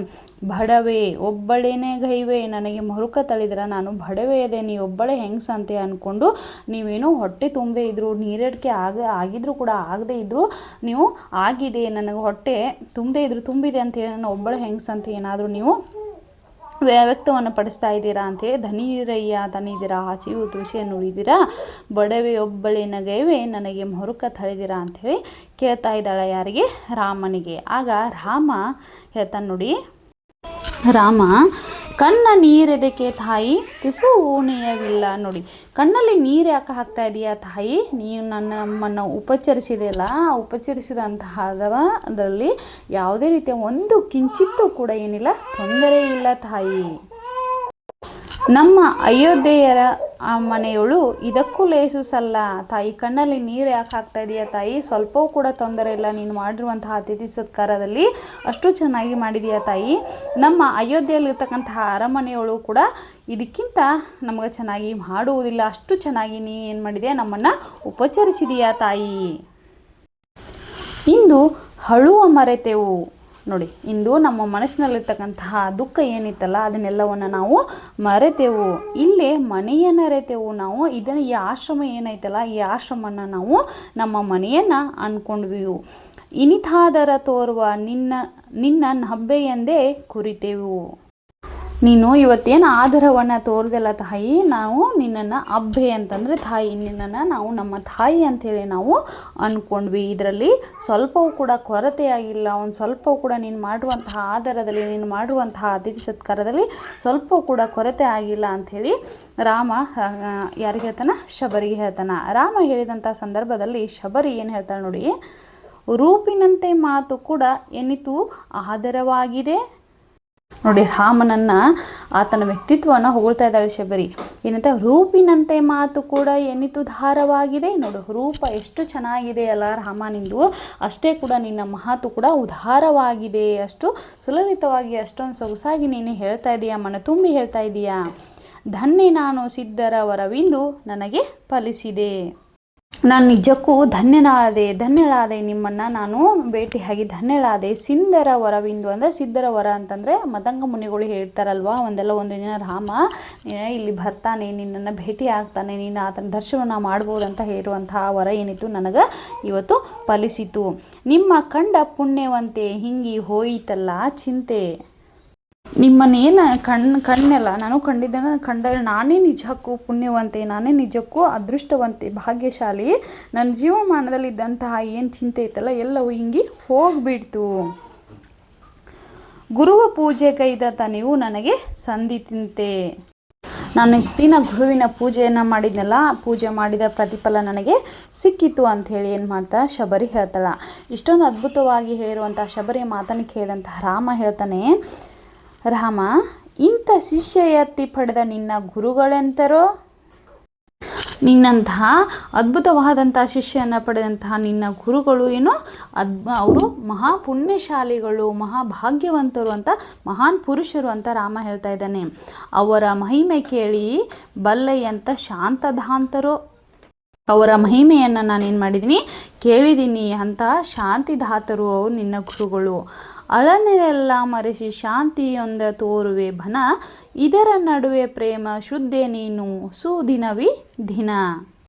ನಮ್ಮಲ್ಲಿ ಏನೇ ದುಃಖ ಇತ್ತಲ್ಲ ಆ ದುಃಖವನ್ನೆಲ್ಲ ಮರೆಸಿ ನಮಗೆ ಶಾಂತಿಯನ್ನು ಉಣಬಡಿಸತಕ್ಕಂತಹ ಈ ಈ ವನ ಐತಲ್ಲ, ಇದರ ನಡುವೆ ಪ್ರೇಮ ಮೂರ್ತಿ ನೀನು, ಸಾಕಾರ ಮೂರ್ತಿ ನೀನು. ಈ ದಿನ ನಮ್ಗೆ ಸುದಿನ, ಒಳ್ಳೆಯ ದಿನ, ಸಂತೋಷದ ದಿನ ಅಂತ ಹೇಳಿ ರಾಮ ಹೇಳ್ತಾನ. ಆಗ ರಾಮನ ಸುಶಾಲ ಆಗಿರ್ತಕ್ಕಂತಹ ಉದಾರವಾಗಿರುವಂತಹ ಮಾತನ್ನು ಕೇಳ್ತಕ್ಕಂತಹ ಶಬರಿ ಏನು ಹೇಳ್ತಾಳೆ ನೋಡಿ, ನನ್ನ ಪೊಗಳಲೇಕೆ ರಾಮ ಎಲ್ಲ ಅವರ ಕರುಣೆ. ನನ್ನ ಪೊಗಳಲೇಕೆ ಅಂತಂದರೆ ನನ್ನನ್ನು ಯಾಕೆ ಹೊಗಳ್ತಾ ಇದ್ದೀರಾ ರಾಮ, ಎಲ್ಲ ಅವರ ಕರುಣೆ ಅಂತಂದರೆ ಎಲ್ಲ ಇದು ನನ್ನ ಗುರುಗಳ ಕರುಣೆ. ಅವರು ಕೊಟ್ಟಿರುವಂತಹ ಒಂದು ನನಗೆ ಮಾರ್ಗದರ್ಶನ, ಅವರ ಮಾರ್ಗದರ್ಶನದಲ್ಲೇ ನಾನು ನಡೀತಾ ಇದ್ದೀನಿ. ನನ್ನನ್ನು ಹೊಗಳಿದ್ರೆ ಏನು ಪ್ರಯೋಜನ ರಾಮ, ನನ್ನ ಗುರುಗಳನ್ನು ಹೊಗಳ್ರಿ, ಎಲ್ಲ ಅವರ ಕರುಣೆಯಿಂದಲೇ ಸಾಧ್ಯವಾಗಿದ್ದು ಅಂತ ಹೇಳ್ತಾಳೆ. ನೀವಿಲ್ಲಿಗೆ ಪಾದ ಬೆಳೆಸಿ ನನ್ನ ಕಂಡ ಕರುಣೆ. ನೀವಿಲ್ಲಿಗೆ ಪಾದ ಬೆಳೆಸಿ ಅಂದರೆ ನನ್ನ ಕಂಡ ಕರುಣೆ. ನೀವು ಇಲ್ಲಿಗೆ ಬಂದು ಏನು ಬಂದಿದ್ರಲ್ಲ, ನಿಮ್ಮನ್ನು ನೋಡಿದಂತಹ ನನಗೆ ಇದೊಂದು ಸುಂದರವಾದಂಥ ದಿನ, ಸಂತೋಷದಾಯಕವಾಗಿರ್ತಕ್ಕಂತಹ ದಿನ. ನೀವು ಬಹಿರೆ ನಿಮ್ಮ ಕಾಣೆ ನಲ್ಮೆಯಹುದು ಎಂದು ಸಿದ್ಧರೊರೆದ ಮಾತು ನನಗೆ ಸಿದ್ಧಿ ಆಯಿತೆಂದು. ನೋಡಿ ಏನು ಹೇಳತ್ತಪ್ಪ ಅಂತಂದ್ರೆ, ನನಗೆ ನಮ್ಮ ಮಾತಂಗ ಮುನಿಗಳು ಗುರುಗಳು ಹೇಳಿದರು, ಒಂದಲ್ಲ ಒಂದು ದಿನ ರಾಮ ಇಲ್ಲಿಗೆ ಬರ್ತಾನ, ಆತನನ್ನು ನೀನು ಭೇಟಿಯಾಗುವಂತೆ, ಆತನ ದರ್ಶನವನ್ನು ಪಡೆದುಕೊಳ್ಳುವಂತೆ, ಆತನ ಪಾದವನ್ನು ನಮಸ್ಕರಿಸಿ ಆಶೀರ್ವಾದನ ತೆಗೆದುಕೊಳ್ಳುವಂತೆ ನನಗೆ ಯಾರು ಹೇಳಿದರು? ನಮ್ಮ ಮಾತಂಗ ಮುನಿಗಳು ಹೇಳಿದರು. ಅವರ ಮಾತು ಇವತ್ತು ನನಗೆ ನಿಜ ಆಯಿತು ಅಂಥೇಳಿ ಹಾಡನ್ನು ಹಾಡಲಿಕ್ಕೆ ಪ್ರಾರಂಭವನ್ನು ಮಾಡ್ತಾಳೆ. ನೋಡಿ ಅವಳು ಏನಂತ ಹಾಡ್ತಾ ಇದ್ದಾಳೆ, ಕೋಟಿ ಕರಗಳಿಂ ರವಿ ಎತ್ತಿರುವಿ ನೀಲದಾಚೆ ಗಮನ. ನೋಡಿ, ಕೋಟಿ ಕರಗಳಿಂ ರವಿ ಎತ್ತಿರುವೆ ಅಂದರೆ ರವಿ ಅಂದರೆ ಸೂರ್ಯ ತನ್ನ ಕೋಟಿ ಆಗಿರ್ತಕ್ಕಂತಹ ಕಿರಣಗಳನ್ನು ಭೂಮಿಗೆ ಬಿಡ್ತಾನೆ, ಹೌದಾ? ಹಾಗಾಗಿ ಕೋಟಿ ಕಿರಣಗಳನ್ನು ಬಿಡ್ತಿರುವಂತಹ ಸೂರ್ಯನ ನೀಲದಾಚೆ ಗಮನ ಅಂದ್ರೆ ಆಕಾಶದ ಆಚೆ ಏನೈತಿ ನನ್ನ ಗಮನ ಐತಿ. ನೋಡಿ ಅವಳು ಏನು ಹೇಳ್ತಾ ಅಂತಂದ್ರೆ, ನನಗೆ ಮೋಕ್ಷವನ್ನು ನಾನು ಹೊಂದಬೇಕು, ನನ್ನ ಮರಣವನ್ನು ನಾನು ಹೊಂದಬೇಕು, ನಾನು ಮೋಕ್ಷವನ್ನು ಪಡಿಬೇಕನ್ನುವಂತಹ ಉದ್ದೇಶದಿಂದ ಕೋಟಿ ಕರಗಳ ರವಿ ಎತ್ತಿರುವಿ ನೀಲದ ಆಚೆ ಗಮನ ನನಗೆ ಮಾಯೆ ಆಚೆ ಭಯನ. ನೋಡಿ, ನಾನು ಕೋಟಿ ಕಿರಣಗಳನ್ನು ಹೊರಸೂಸ್ತಕ್ಕಂತಹ ಸೂರ್ಯನ ಇರ್ತಕ್ಕಂತಹ ನೀಲಿ ಆಕಾಶದ ಕಡೆಗೆ ಏನೈತಿ ನನ್ನ ಗಮನ ಐತಿ. ನಾನು ಆ ಮಾಯೆಯ ಆಚೆ ನನ್ನ ಭಯನ ಐತಿ. ನಾನೇನು ಮಾಡಬೇಕು? ಹಾರ ಬಯಸೆನಿ ಹಕ್ಕಿಗಳಂತೆ. ಆ ಹಕ್ಕಿಗಳು ಆಕಾಶದ ಆಚೆ ಯಾವ ರೀತಿಯಾಗಿ ಹಾರ್ತಾವಲ್ಲ ಅದೇ ರೀತಿಯಾಗಿ ನಾನು ಕೂಡ ಹಾರಬೇಕು. ತೇಲ ಬಯಸಿನಿ ಬಿಳಿ ಮುಗಿಲಂತೆ. ಏನು ಆಕಾಶದಲ್ಲಿ ಆ ನೀಲಿ ಆಕಾಶದಲ್ಲಿ ನೀಲಿ ಗಗನದಲ್ಲಿ ಏನಿರ್ತಾವೋ ಬಿಳಿ ಮುಗಿಲು ಯಾವ ರೀತಿ ತೇಲ್ತಾ ಇರುವಂಥದ್ದು ನಮಗೆ ಕಾಣಿಸ್ತಾ ಇದೆ. ನಾನು ಕೂಡ ಅದೇ ರೀತಿ ಹಕ್ಕಿಯಂತೆ ಹಾರಬೇಕು. ಬಿಳಿ ಮುಗಿಲಂತೆ ನಾನೇನು ಮಾಡಬೇಕು? ತೇಲ್ಬೇಕು. ಕಾರ್ಮೋಡವ ಸೆಳೆ ಮಿಂಚಿನ ತೆರೆದಳು ಭವ ಬಿಡೆ ಬಯಸಿ ಹೆನಂತೆ ಕೋಟಿ ಕರಗಳೇ. ಅಂದರೆ ಏನು ಹೇಳ್ತಾ ಇದ್ದಾಳೆ ನೋಡಿ, ಆ ಕಾರ್ಮೋಡ ಕಪ್ಪು ಬಣ್ಣ ಆಗಿರುವಂತಹ ಆ ಮೋಡದಲ್ಲಿ ಏನಾಗುತ್ತೆ, ಮಿಂಚು ಯಾವ ರೀತಿಯಾಗಿ ಕಾಣ್ತಿಲ್ಲ ಆ ರೀತಿಯಾಗಿ ನನ್ನ ಬಯಕೆ ಐತಿ ಅಂತ ಹೇಳ್ತಾ ಇದ್ದಾಳ. ಅವಾಗ ರಾಮ ಏನು ಹೇಳ್ತಾನೆ ನೋಡಿ, ರಾಮ ಮಾತೆಯ ತೆರ ನೀನೆಮ್ಮಾದರಿಸುತ್ತಾ ಬಳಿಕಿ ತೆರೆ ನುಡಿಯೇ ತಾಯೇ ನಿನಗಿ ಬಗೆಸರಿಯೇ. ನೋಡಿ, ಅವಾಗ ಶಬರಿ ಏನು ಹೇಳ್ತಾಳ, ನಾನು ಮೋಕ್ಷವನ್ನು ಪಡಿಬೇಕು, ಮರಣವನ್ನು ಹೊಂದಬೇಕು, ಹಕ್ಕಿಯಂತೆ ಹಾರಬೇಕು, ಬಿಳಿ ಮುಗಿಲ ಮೋಡಗಳನ್ನು ನಾನು ತೇಲ್ಬೇಕು, ಮಿಂಚಿನಂತೆ ನಾನು ಹೊಳಿಬೇಕು ಅಂತ ತನ್ನ ಬಯಕೆಯನ್ನು ವ್ಯಕ್ತಪಡಿಸಿದಂಥ ಸಂದರ್ಭದಲ್ಲಿ ರಾಮ ಏನು ಹೇಳ್ತಾನಪ್ಪ ಅಂತಂದ್ರೆ, ತಾಯಿ ಇಲ್ಲಿವರೆಗೂ ನೀನು ನನ್ನ ತಾಯಿಯಂತೆ ನೀನು ನನಗೆ ಏನು ಮಾಡಿದೆಯಾ, ಅತಿಥಿ ಸತ್ಕಾರವನ್ನು ಮಾಡಿದೆಯಾ, ಆದರವನ್ನು ವ್ಯಕ್ತಪಡಿಸಿದೆಯಾ, ಇಷ್ಟೊಂದು ನಮ್ಮ ಸೇವೆಯನ್ನು ಮಾಡಿರುವಂತಹ ತಾಯಿ ನಿನಗೆ ಈ ಬಗೆ ಸರಿನಾ ಅಂಥೇಳಿ ಕೇಳ್ತಾನ. ಆಗ ಶಬರಿ ಪುಣ್ಯ ಲೋಕ ದೊರೆಯಲೆಂದು ಹರಕೆ ಇಡೆಯನಗೆ. ನಾನು ಮರಣವನ್ನು ಕೇಳ್ತಾ ಇಲ್ಲ ರಾಮ, ಪುಣ್ಯ ಲೋಕ ದೊರೆಯಲೆಂದು ನನಗೆ ಹರಕೆ ಇಡೇನೆ, ನನಗೆ ಪುಣ್ಯದಾಗಿರ್ತಕ್ಕಂತಹ ಲೋಕ ದೊರೆಯಿರ ಅಂಥೇಳಿ ನನಗೇನು ಮಾಡು ಹರಕೆಯನ್ನು ಇಡು ರಾಮ ಅಂಥೇಳಿ ಕೇಳ್ತಾಳ. ಆಗ ರಾಮ ಇನ್ನೂ ಪ್ರಿಯವಾಗೈದ ನಿನಗೆ ಸಾವೇ ನಮ್ಮ ಕಾಣ್ಕೆ. ಇಷ್ಟೊಂದು ಪ್ರೀತಿಯನ್ನು ತೋರಿರುವಂತಹ ತಾಯಿ ನಿನಗೆ ಸಾವನ್ನು ನಾನು ಕರುಣಿಸಲ್ಲ ಅಂಥೇಳಿ ರಾಮ ಕೇಳ್ತಾನ. ಆಗ ಶಬರಿ ಮರಣವಲ್ಲ ಮುಕ್ತಿ ಪ್ರಭು ಇದುವೇ ನನ್ನ ಪೂಣ್ಕೆ. ಇಲ್ಲ ಇಲ್ಲ ರಾಮ, ಅದು ಮರಣವಲ್ಲ, ನನಗೆ ಮುಕ್ತಿಯನ್ನು ಕೊಡು ಪ್ರಭು. ಅದು ನನಗೆ ಇಷ್ಟು ದಿನ ನಾನು ನಿನ್ನನ್ನು ನೋಡ್ಬೇಕನ್ನುವಂಥ ಒಂದು ಹಂಬಲ ಇತ್ತು ನನಗದ. ಈಗ ನಿನ್ನ ನೋಡಿದ ಮೇಲೆ ನನಗೆ ನನ್ನ ಜೀವನದಲ್ಲಿ ಯಾವುದೇ ರೀತಿಯಾದಂತಹ ಆಸೆ ಇಲ್ಲ, ನನಗೆ ಸಂತೋಷವಾಗಿ ನಾನು ಹೋಗಬೇಕು, ನನಗದು ಮರಣವಲ್ಲ ಮುಕ್ತಿ ಪ್ರಭು, ನನಗೆ ಮುಕ್ತಿಯನ್ನು ಕೊಡು ಪ್ರಭು ಅಂತ ಶಬರಿ ಹೇಳ್ತಾಳ. ಆಗ ರಾಮ ಮನ ಒಪ್ಪಿದರೂ ಎದೆ ಒಪ್ಪದಲ್ಲ, ಮನಸ್ಸು ಒಪ್ಪಿದ್ರು ಕೂಡ ಈ ಹೃದಯ ಅನ್ನೋದು ಅದು ಒಪ್ಪೋದಿಲ್ಲ. ಯಾಕಪ್ಪ ಅಂತಂದ್ರೆ ತಾಯಿಗೆ ಹೇಳ್ತಾನೆ, ಇಲ್ಲಿವರೆಗೂ ನೀನು ತಾಯಿಯಾಗಿ ನಮಗೆ ಇಷ್ಟೊಂದು ಪ್ರೀತಿಯನ್ನು ಕೊಟ್ಟಿದೀಯ ತಾಯಿ, ಈಗ ಮನಸ್ಸು ಒಪ್ಪಿದ್ರು ಕೂಡ ಈ ಹೃದಯ ಒಪ್ಪಲಿಕ್ಕೆ ಆಗ್ತಾ ಇಲ್ಲ ಅಂತ ರಾಮ ಹೇಳ್ತಾನೆ. ಆಗ ಶಬರಿ ನೀನು ಒಲಿದೊಪ್ಪಲು ದಿವ ತಪ್ಪದಲ್ಲ ಅಂದರೆ, ಇಲ್ಲ ಇಲ್ಲ ರಾಮ, ನಾನು ಇದುವರೆಗೆ ನೀನು ನೋಡ್ಬೇಕನ್ನುವಂಥದ್ದು ಒಂದು ಬಯಕೆ ಇತ್ತು, ನೀನು ಒಪ್ಪಿದೆಯಲ್ಲ, ಅದಕ್ಕೆ ನನಗೇನು ಬೇಕು, ನನಗೆ ಮುಕ್ತಿ ಬೇಕೇ ಬೇಕು ರಾಮ ಅಂಥೇಳಿ ಶಬರಿ ಕೇಳ್ತಾಳ. ಆಗ ರಾಮ ಬೆರಗಾಗಿಯೇ ನಾ ನಿನಗೆ ಅಸ್ತು ಎಂಬೆ ನಲ್ಮೆಗೆ ಅಸ್ತು ಅಸ್ತು ಹೋಗುವ ನಿನ್ನ ಬಿಷ್ಟ ಸಿದ್ಧಿಗೆ. ನೋಡಿ ಇಷ್ಟೊಂದು ಆಶ್ಚರ್ಯದಿಂದ ನಮ್ಗೆ ಇಷ್ಟೊಂದೆಲ್ಲ ಸತ್ಕಾರವನ್ನು ಮಾಡಿರುವಂತಹ ತಾಯಿ ಅಸ್ತು ಅಂದ್ರೆ ಆಶೀರ್ವಾದ, ಹೌದಾ? ನೀನು ಇಷ್ಟೊಂದೆಲ್ಲ ನಮಗೆಲ್ಲ ಮಾಡಿರುವಂಥವಳು ಆಗಿರುವಂಥ ತಾಯಿ, ನಿನ್ನ ಅಭಿಲಾಷೆ ನಿನ್ನ ಅಭಿಷ್ಟೆ ಅಂತಂದ್ರೆ ನಿನ್ನ ಆಸೆ ನಿನಗೆ ಅದೇ ಐತಪ್ಪ ಅಂತಂದ್ರೆ ನೀನು ಹೋಗವ್ವ, ನಿನ್ನ ಆಸೆಗೆ ನಾನು ಆಶೀರ್ವಾದವನ್ನು ಮಾಡ್ತೀನಿ, ನಿನ್ನ ಅಭಿಷ್ಟೆಗೆ ನಾನು, ನಿನ್ನ ಸಿದ್ಧಿಗೆ ನಾನು ಅಸ್ತು ಅಂತ ಹೇಳ್ತೀನಿ ಅಂತ ರಾಮ ಹೇಳ್ತಾನ. ಆಗ ಶಬರಿ ನಮೋ ನಮೋ ನಿಮಗೆ ನಮೋ, ಭನಕೆ ನಮೋ, ಮಲಗೆ ನಮೋ, ಎಲ್ಲರಿಗೆಲ್ಲಕ್ಕೂ ಶರಣು. ವೇದಿಯಲ್ಲಿ ಉದ್ದೀಪ್ತವಾದ ಅಗ್ನಿಯನ್ನು ಬಲವೊಂದು ಹಾಡುತ್ತಾ ಪ್ರವೇಶಿಸುತ್ತಾಳೆ. ನೋಡಿ, ನಮೋ ನಮೋ ನಿಮಗೆ ನಮೋ. ಅವಾಗ ಅವಳು ಏನು ಹೇಳ್ತಾಳ, ಎಲ್ಲರಿಗೂ ರಾಮನಿಗೆ ಲಕ್ಷ್ಮಣಿಗೆ ನಮೋ ನಮೋ ಅಂತೇಳಿ ನಮಸ್ಕಾರವನ್ನು ಮಾಡ್ತಾ, ಬನಕೆ ನಮೋ, ಮಲಗೆ ನಮೋ, ಎಲ್ಲರಿಗೆಲ್ಲಕ್ಕೂ ಶರಣು. ನೋಡಿ ಅವಳು ಏನು ಹೇಳ್ತಾಳ, ಆ ವನಕ್ಕೆ ಆಶ್ರಮಕ್ಕೆ ಎಲ್ಲರಿಗೂ ಶರಣವನ್ನು ಹಾಕಿ ನಮಸ್ಕಾರವನ್ನು ಮಾಡ್ತಾ ಎಲ್ಲರಿಗೂ ಧನ್ಯತಾ ಭಾವನೆಯನ್ನು ತೋರಿಸ್ತಾ ವೇದಿಯಲ್ಲಿ ಉದ್ದೀಪ್ತವಾದ ಅಗ್ನಿಯನ್ನು ಬಲವೊಂದು ಹಾಡುತ್ತಾ ಪ್ರವೇಶಿಸ್ತಾ. ವೇದಿ ಅಂದರೆ ಅಗ್ನಿಕುಂಡ ಏನಿರುತ್ತಲ್ಲ ಅಲ್ಲಿ ಹಾಡನ್ನು ಹಾಡ್ತಾ ಅವಳು ಏನು ಮಾಡ್ತಾಳೆ, ಅಗ್ನಿಕುಂಡ ಇರುತ್ತಲ್ಲ ಅಲ್ಲಿನ ಹಾಡನ್ನು ಹಾಡ್ತಾ ಅವಳು ಏನು ಮಾಡ್ತಾ ಅಗ್ನಿಕುಂಡವನ್ನು ಪ್ರವೇಶವನ್ನು ಮಾಡ್ತಾಳ. ಆಗ ರಾಮ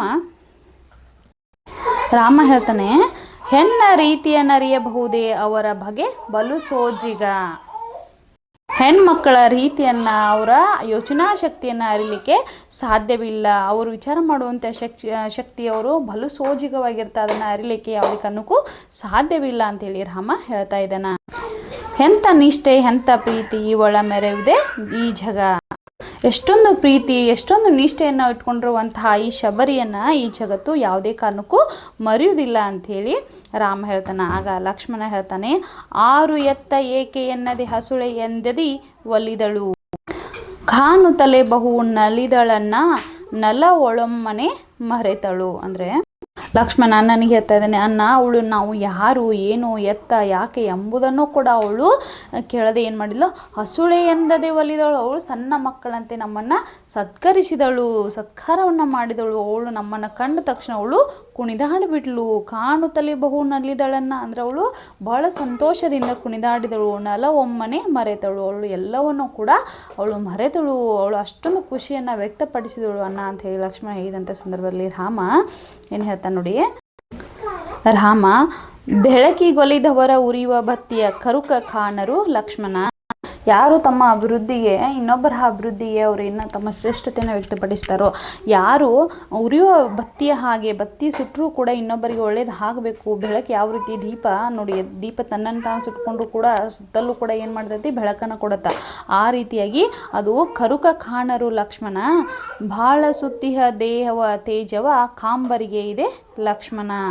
ಆಗ ರಾಮ ಏನು ಹೇಳ್ತಾನೆ ನೋಡಿ, ಅದರ ಅರ್ಥ ಏನಂದರೆ, ಭಾಳ ಸುತ್ತಿಯ ದೇವ ತೇಜವ, ಯಾರು ದೇವರನ್ನು ಪ್ರಾರ್ಥನೆ ಮಾಡ್ತಾರೋ, ಯಾರು ಭಕ್ತಿಯಿಂದ ಆರಾಧನೆಯನ್ನು ಮಾಡ್ತಾರೋ, ಕಾಂಬರಿಗೆ ಇದೇ ಲಕ್ಷಣ ಅಂತಂದ್ರೆ ಅಂಥವ್ರು ಯಾರು ಇನ್ನೊಬ್ಬರಿಗೆ ಒಳಿತನ ಮಾಡಬೇಕು ಅಂತಿರ್ತಾರೆ, ತಮ್ಮನ್ನು ತಾವು ಸುಟ್ಕೊಂಡ್ರು, ತಮ್ಮನ್ನು ತಾವು ತಮಗೆಷ್ಟೇ ನೋವು ಇದ್ರೂ ದುಃಖ ಇದ್ದರೂ ಕೂಡ ಇನ್ನೊಬ್ಬರಿಗೆ ಒಳಿತಾಗಲಿ ಅನ್ನುವಂತಹ ಮನೋಭಾವ ಉಳ್ಳೋರಿರ್ತಲ್ಲ, ಅವ್ರದ್ದು ಇದೇ ಲಕ್ಷಣ ಇರುತ್ತೆ ಲಕ್ಷ್ಮಣ ಅಂತೇಳಿ ರಾಮ ಹೇಳ್ತಾನೆ.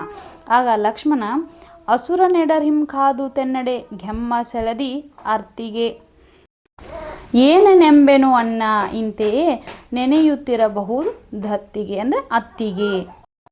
ನೋಡಿ ಲಕ್ಷ್ಮಣ ಏನು ಹೇಳ್ತಾನಪ್ಪ ಅಂತಂದ್ರೆ, ಅನ್ನ ಶಬರಿ ಯಾರು ಏನು ಅಂತಲೇ ಗೊತ್ತಿಲ್ಲ, ಅವಳೇನು ಇಷ್ಟೊಂದು ಪ್ರೀತಿಯನ್ನು ವ್ಯಕ್ತನ ಪಡಿಸ್ತಾ ಇದ್ದಾಳ. ಇನ್ನು ಅತ್ತಿಗೆ ನಿನ್ನನ್ನು ಮದುವೆ ಆದವಳು, ನಿನ್ನ ಹೆಂಡತಿ, ನಿನ್ನ ಮನದರ್ಶಿ ಆಗಿರ್ತಕ್ಕಂತಹ ಅವಳು ಎಷ್ಟೊಂದು ನಿನ್ನನ್ನು ನೆನಪನ್ನು ಮಾಡಿಕೊಳ್ತಿರಬಹುದು ಅಂಥೇಳಿ ಲಕ್ಷ್ಮಣ ಕೇಳ್ತಾನೆ. ಆಗ ರಾಮ ಇರಬಹುದು ಸೀತೆ, ಹಾ ಪ್ರಿಯೆ ಚಂದ್ರಾನನೇ, ಎಲ್ಲಿರುವೆ ಎಂತಿರುವೆ ನಿನ್ನನ್ನು ಜೀವದೊಂದಿಗೆ ಕಾಂಬೆನೆ. ಲಕ್ಷ್ಮಣ ಹೇಳಿರ್ತಕ್ಕಂತಹ ಮಾತಿಗೆ ರಾಮ ಹೇಳ್ತಾನೆ, ಇರಬಹುದು, ನೀನು ಹೇಳಿದ ಹಾಗೆ ನಿನ್ನ ಅತ್ತಿಗೆ ಕೂಡ ನೆನಪನ್ನು ಮಾಡಿಕೊಳ್ತಾ ಇರ್ಬೋದು. ಸೀತೆ ಎಲ್ಲಿದೆಯಾ ಪ್ರಿಯತಮೆ, ಚಂದ್ರನ ಮುಖ ಉಳ್ಳವಳು. ಯಾರೋ ಚಂದ್ರಾನನೆ ಅಂದರೆ ಚಂದ್ರನ ಮುಖವನ್ನು ಉಳ್ಳವಳು ಅಂತ ಅರ್ಥ. ಎಲ್ಲಿದೆಯಾ ಪ್ರಿಯತಮೆ, ನೀನು ಎಲ್ಲಿರುವೆ, ಹೇಗಿರುವೆ, ನಿನ್ನನ್ನು ಈ ಜನ್ಮದಲ್ಲಿ ನಾನು ಕಾಣ್ತೀನ ಅಂಥೇಳಿ ಆತನ ಪ್ರೀತಿಯನ್ನು ವ್ಯಕ್ತಪಡಿಸ್ತಾನೆ. ಆಗ ಲಕ್ಷ್ಮಣ, ಭೂಮಿ ತಾಯಿಯು ತನ್ನ ಮಗಳನ್ನು ಎಲ್ಲಿರಲಿ ಅದೇ ತವರೇನೆ ಪೊರೆವಳೈ ಧೃತಿಯಾನು ಚಿಂತಿಸು ಇನ್ನು ಮುಂದಿನ ಹವನನೆ. ನೋಡಿ ಆಗ ಲಕ್ಷ್ಮಣ ಹೇಳ್ತಾನೆ, ಅಣ್ಣ ಅತ್ತಿಗೆ ಭೂಮಿ ತಾಯಿಯ ಮಗಳು ಹೌದಾ, ಅವಳು ಭೂಮಿ ತಾಯಿಯ ಮಗಳದಾಳ, ಅವಳು ಎಲ್ಲಿರ್ತಾಳಲ್ಲ ಅಲ್ಲಿ ಅವಳ ತವ್ರ ಮನೆ ಆಗಿರತ್ತ. ನೀನು ಚಿಂತೆಯನ್ನು ಗೆಡಬೇಡ, ಧೃತಿಗೆಡಬೇಡ, ನಮ್ಮ ಮುಂದಿನ ದಾರಿ ಏನಂತೇಳಿ ನಾವು ನೋಡ್ಕೊಳ್ಳೋಣ ಬಾ ಅಣ್ಣ ಅಂಥೇಳಿ ಯಾರು ಹೇಳ್ತಾರ, ಲಕ್ಷ್ಮಣ ಹೇಳ್ತಾನ. ಆಗ ರಾಮ ಲಕ್ಷ್ಮಣನ ಮಾತಿಗೆ ಹೇಳ್ತಾನೆ ನೋಡಿ, ಹೌದು ಮರೆತಿದ್ದೆ ಲಕ್ಷ್ಮಣ, ಪಂಚಭೂತದಿ ಬೆರೆಯುತ್ತ ಶಬರಿ ಸೀತೆಗೆ ರಕ್ಷೆ ಇಡಲಿ ಪೋಪ ಬಾ ನೆರವರಸುತ್ತ. ಲಕ್ಷ್ಮಣನ ಮಾತಿಗೆ ರಾಮ ಹೇಳ್ತಾನೆ, ಹೌದು ಲಕ್ಷ್ಮಣ ನಾನು ಮರ್ತಿದ್ದೆ. ಏನು ಹೇಳ್ತಾನೆ ನೋಡಿ, ಪಂಚಭೂತದಿ ಬೆರೆಯುತ್ತ ಶಬರಿ ಸೀತೆಗೆ ರಕ್ಷೆ ಇಡಲಿ. ನೋಡಿ ಈ ಪಂಚಭೂತಗಳಲ್ಲಿ ಬೆರೆತು ಹೋಗಿರ್ತಕ್ಕಂಥ ಅಂದರೆ ನೀರು ಗಾಳಿ ಏನಂತ ಕರಿತೀವಲ್ಲ, ಪಂಚಭೂತಗಳಲ್ಲಿ ಬೆರೆತಿರೋಂಥ ಶಬರಿ ಏನು ಮಾಡಲಿ, ನನ್ನ ಸೀತೆಗೆ ರಕ್ಷಣೆಯನ್ನು ಇಡಲಿ, ನನ್ನ ಸೀತೆಯನ್ನು ಕಾಪಾಡಲಿ ಅವಳು.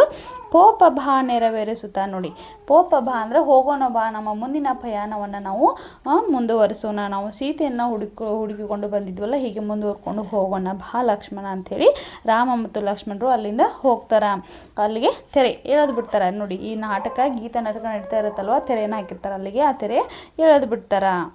ಮಕ್ಕಳೇ ಚೆನ್ನಾಗಿತ್ತಲ್ವ ನಾಟಕ, ತುಂಬ ಅದ್ಭುತವಾಗಿ ನಾವೆಲ್ಲರೂ ಒಂದು ಕ್ಷಣ ಆ ಲೋಕಕ್ಕೆ ಹೋಗಿಬಿಟ್ವಿ. ಶಬರಿ, ರಾಮ, ಮಾತಂಗ ಆಶ್ರಮ, ಮುನಿಗಳಿದ್ದಂತಹ ಆಶ್ರಮ ಎಲ್ಲರೂ ಕೂಡ ನಾವು ಅಲ್ಲಿಗೆ ಹೋಗ್ಬಿಟ್ವಿ ಅಲ್ವಾ ಈ ನಾಟಕದಲ್ಲಿ.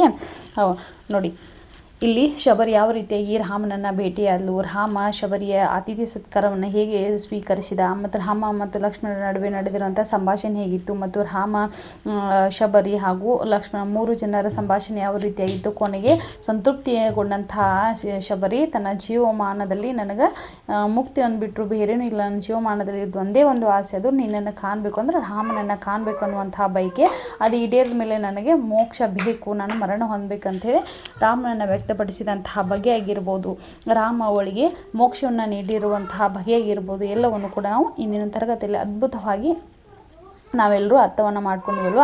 ಕೊನೆಗೆ ರಾಮ ಮತ್ತು ಲಕ್ಷ್ಮಣರು ಶಬರಿಯನ್ನು ಮತ್ತು ಸೀತೆಯನ್ನು ನೆನಪು ಮಾಡಿಕೊಂಡು ಅವರು ಮಾತನಾಡಿರುವಂತಹ ಸಂಭಾಷಣೆಯನ್ನು ಕೂಡ ನಾವು ನೋಡಿದ್ವಿ. ಮಕ್ಕಳೇ, ಇಂದಿನ ತರಗತಿಯಲ್ಲಿ ಹೇಳಿರ್ತಕ್ಕಂತಹ ಈ ಗೀತ ನಾಟಕ ಯಾವುದಪ್ಪ, ಶಬರಿ ಅನ್ನುವಂತಹ ಪಾಠ ನಿಮ್ಮೆಲ್ಲರಿಗೂ ಅರ್ಥವಾಗಿದೆ ಅಂತೇಳಿ ನಾನು ಭಾವಿಸ್ತಾ ಇರ್ತೀನಿ. ಅದೇ ರೀತಿಯಾಗಿ ನಾನು ಮುಂದಿನ ಅದ್ಭುತ ಪಾಠಗಳೊಂದಿಗೆ ನಿಮ್ಮನ್ನು ಮತ್ತೆ ಭೇಟಿ ಆಗ್ತೀನಿ. ನಾನೆಲ್ಲ ತರಗತಿಗಳು ನಿಮಗೆಲ್ಲ ಇಷ್ಟ ಆದರೆ ಎಲ್ಲರೂ ಶೇರ್ ಮಾಡಿ, ಸಪೋರ್ಟ್ ಮಾಡಿ, ಹಾಗೆ ಪ್ರತಿಯೊಂದಕ್ಕೂ ಕಾಮೆಂಟ್ ಮಾಡಿ ಅಂತ ಹೇಳ್ತಾ, ನಿಮ್ಮ ಸಪೋರ್ಟಿಂದ ನಾನು ಇನ್ನಷ್ಟು ವಿಡಿಯೋಗಳನ್ನ ಮಾಡಲಿಕ್ಕೆ ಅಂದರೆ ತರಗತಿಯನ್ನು ಮಾಡಲಿಕ್ಕೆ ಅನುಕೂಲವಾಗ್ಬೋದು. ಇನ್ನು ತರಗತಿ ನಿಮ್ಮೆಲ್ಲರಿಗೂ ಇಷ್ಟವಾಗಿದೆ ಅಂತೇಳಿ ನಾನು ಮತ್ತೊಮ್ಮೆ ಭಾವಿಸ್ತಾ ನಾನು ಧನ್ಯವಾದಗಳನ್ನ ಹೇಳ್ತೀನಿ ಮಕ್ಕಳೇ. ಎಲ್ಲರಿಗೂ ನಮಸ್ಕಾರ.